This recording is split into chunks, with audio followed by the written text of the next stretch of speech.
Bonjour et bienvenue dans cette vidéo où ça va être un petit coup de gueule entre guillemets. Vous savez que je suis assez cash. En fait, je voulais vous parler de cette recrudescence depuis quelques années, depuis le confinement d'ailleurs, où tout le monde veut devenir coach, thérapeute, praticien, énergéticien. Enfin, il y a tellement de trucs que je ne sais même pas par où commencer. Et je tiens à vous dire que c'est pas fait pour tout le monde.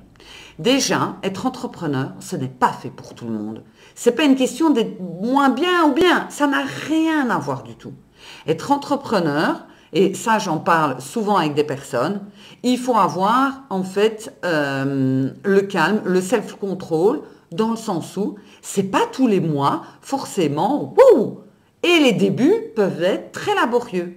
Et on a des moments de grand succès, on a des moments où c'est plus calme, etc. Et il faut pouvoir tenir la barque. Donc être un entrepreneur, c'est pas, oh ben, je vais arrêter mon boulot parce que j'ai fait, je ne sais pas moi, un burn-out, n'importe quoi, ou j'en ai marre. Je vais me lancer comme coach, thérapeute, praticien ou Dieu sait quoi. Et le succès va venir à moi tout seul. Non, ce n'est pas comme ça que ça fonctionne. Ou alors vous auriez vraiment beaucoup de chance. Il y a énormément de coachs, de thérapeutes qui se sont plantés des années et des années avant d'avoir effectivement ce fameux succès, etc. Aussi, être entrepreneur demande énormément de travail. Énormément de travail. Le premier, le plus gros travail, c'est de la remise en question. Se remettre en question. Qu'est-ce que je vais proposer? Est-ce que j'ai envie de proposer un programme? Comment est-ce que je peux faire pour me faire connaître, etc., pour sortir mon épingle du jeu, etc. C'est extrêmement compliqué et ça prend beaucoup de temps aussi. Alors, pourquoi est-ce que je dis aussi qu'être coach et thérapeute, c'est pas fait pour tout le monde? Parce qu'en fait, pour moi, mais ça reste ma croyance à moi, qui est peut-être limitante et vous ne serez peut-être pas d'accord avec moi, pour moi, un coach, un thérapeute, un praticien, mais surtout un ou une coach, ça doit être représentatif. Je n'ai aucune envie d'aller chez un ou une coach qui a l'air déprimé, qui a l'air de porter le monde. J'ai besoin, moi personnellement, d'aller chez quelqu'un qui va m'inspirer.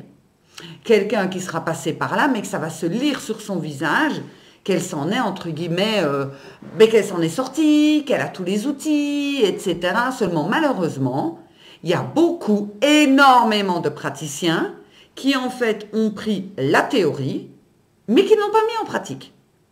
Alors, pour moi, mais encore une fois, ça reste ma vision des choses, c'est peut-être pas la vôtre, mais ça reste ma vision. Ça fait 10 ans, donc à force, j'en ai vu passer des entrepreneurs, des coachs, des trucs, des machins, etc. C'est que pour vraiment pouvoir coacher, etc., la théorie, effectivement, c'est bien, mais l'avoir en fait pratiqué, l'avoir vécu soi-même, ça offre vraiment une dimension encore différente à votre accompagnement. Alors bien sûr que quand on vient vers moi avec des thématiques lourdes, des thématiques compliquées, j'ai pas vécu tous les traumas de la Terre non plus. Je peux vous assurer que j'en ai vécu. Hein. Je ne sais pas si là-haut on a envie de me donner une liste de traumas grande comme le monde, mais on s'est dit on va lui en balancer un maximum.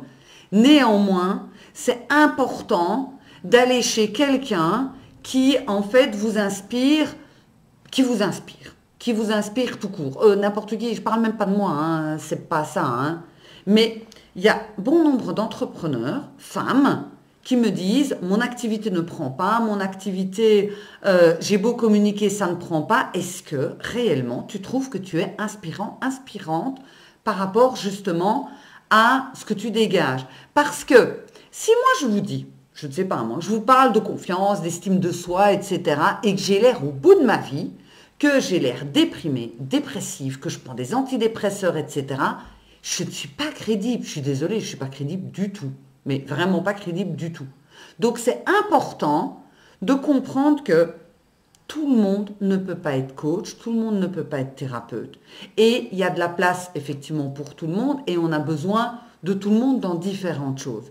Seulement c'est le truc un peu devenu à la mode parce qu'on en voit d'autres et on se dit « Oh, ça va être tout simple, je vais faire 2 publications par semaine et tout le monde va venir vers moi. » Non, c'est pas comme ça que ça fonctionne. Donc, au lieu de virer réellement votre boulot et de dire je vais devenir praticien, thérapeute, machin, en mettant des coquelicots ou en mettant des licornes sur votre page Facebook, ça ne fonctionnera pas. Je vous le dis sincèrement, ça ne fonctionnera pas. Et c'est vraiment important de comprendre que on n'est pas tous faits pour être coach. Et là, je crois beaucoup à la mission de vie. On a tous en fait une mission de vie. À chacun de la découvrir avec, que ce soit par rapport à l'ikigai, l'enfant intérieur, etc. Enfin bon, bref, on a tous en fait une mission de vie. Mais la mission de vie de tout le monde, c'est pas de devenir coach, c'est pas de devenir thérapeute, etc. C'est quelque chose en fait qui se ressent. C'est quelque chose en fait qui se vit. Quand quelqu'un me dit oui, moi j'ai eu ma certification de coaching, mais c'est une personne qui ne s'intéresse pas au développement personnel, c'est une personne qui ne lit pas de livres, c'est une personne qui ne continue pas à se former, etc. Et qui s'est dit, je vais faire ça parce que au moins je peux travailler de chez moi et j'adore conseiller les gens. Je suis désolée de vous le dire, n'y allez pas. C'est pas méchamment, n'y allez pas. Ça ne fonctionnera pas. L'être humain est très complexe. Et la psychologie de l'humain, c'est très complexe. Et on en apprend effectivement tous les jours, etc. Et quand je vous parlais de mission de vie, c'est pas parce que vous avez fait un burn-out, etc., que forcément vous devez aller là où tout le monde va, qui est thérapeute, praticien, machin, etc. Si vous n'avez pas ce feu à l'intérieur de vous, je ne vous laisse pas 3 ans. Et encore, il y a des gens, ils ne font même pas 6 mois. Pour pouvoir accompagner des personnes sur différentes choses, il faut vraiment avoir ce feu intérieur. Ça me fait rire parce que j'ai une bibliothèque énorme, plein de livres, etc. Et parfois je me dis, je viendrai à déménager, je suis vraiment dans la merde. Voilà. Pourquoi? Parce qu'à partir du moment où je me suis investie, je me suis formée dans différents domaines, etc. Parce que pour moi, c'est important. Et je continue encore. Je lis des livres encore, etc. pour comprendre comment fonctionne. Parce qu'une personne n'est pas une autre personne. Donc, pourquoi est-ce que je vous fais cette vidéo? Si vous voulez vous installer comme coach, comme thérapeute, etc., la première chose à faire, c'est de bien choisir votre formation. Parce que j'ai encore vu dernièrement une formation pour devenir coach en 3 semaines. J'ai failli péter un plomb. 3 semaines. Quand moi, je donne formation à quelqu'un, parce qu'avant, je donnais les formations en groupe, maintenant, je donne des formations en privé. Ça veut dire que si vous voulez une formation pour devenir coach, pour devenir thérapeute en thérapie brève, vous me contactez et en fait, vous avez le programme qui arrive mois après mois et on se voit par Zoom, on se voit en session. Donc en fait, ça se fait en privé. C'est minimum 8 mois. C'est minimum 8 mois. Parce que pour moi, vous devez travailler sur vous. Je ne peux pas vous donner les syllabus et dire, voilà, tiens, débrouille-toi avec ça, tu les lis. Voilà, tu peux être coach, etc. Donc ça, c'est la première chose. Choisissez bien, en fait, vos formations. La deuxième chose aussi que vous devez faire attention, c'est faire attention à vous-même. Comment est-ce que vous vous sentez? Est-ce que vous êtes une éponge à émotions pour les autres? Est-ce que ça va être difficile pour vous? Est-ce que vous avez déjà une appétence par rapport à ça? En fait, quand j'étais manager de plusieurs boîtes.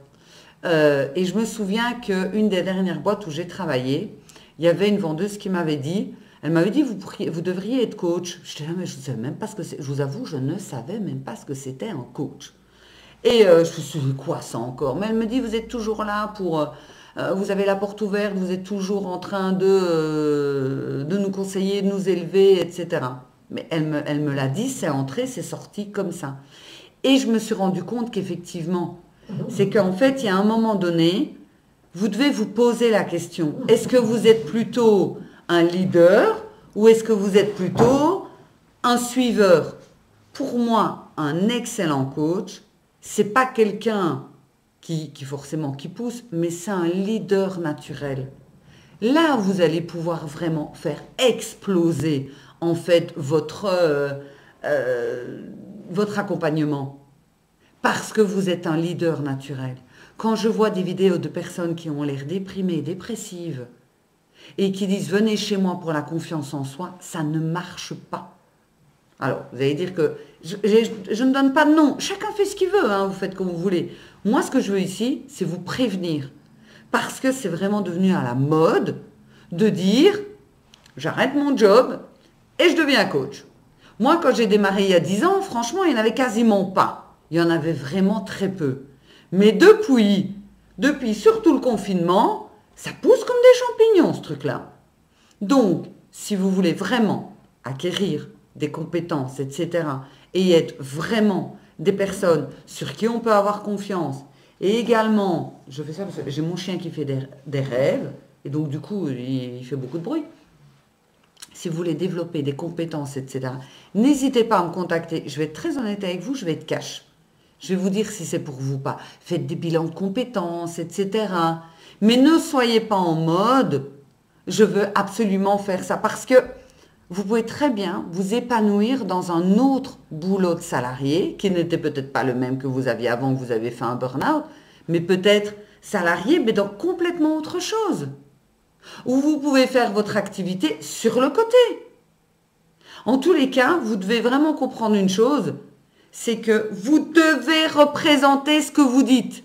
Si vous voulez faire du coaching en images, donc vous voulez faire du relooking, etc., vous devez être la première personne à faire du relooking sur vous. Vous devez montrer cette confiance en soi, un petit peu comme on voit certaines vidéos avec des femmes qui montent leur outfit, etc. Ça, c'est crédible. Mais si vous n'osez pas vous montrer en photo, en vidéo, et que vous êtes gêné, etc., vous n'êtes pas crédible, donc forcément, vous ne vendez pas.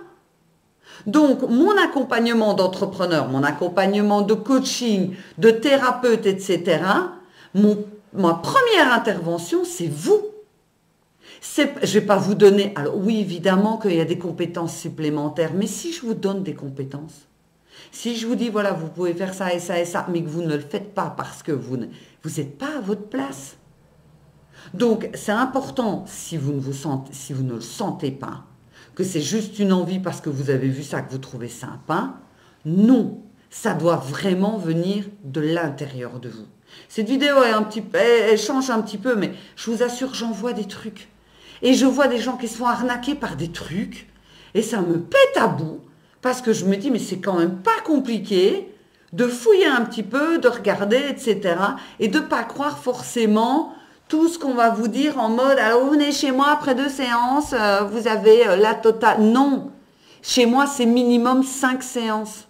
C'est minimum 5 séances. Je ne peux pas vous faire changer vos croyances limitantes, vos peurs, vos blocages en 2 séances. Je vous le dis sincèrement, ça ne fonctionne pas. Il me faut au moins 5 séances. Je l'ai déjà fait en 4, ça dépend comment est la personne, mais il faut au moins 5 séances. On se retrouve dans une toute nouvelle vidéo bientôt et en attendant, je vous souhaite une belle journée. Ciao!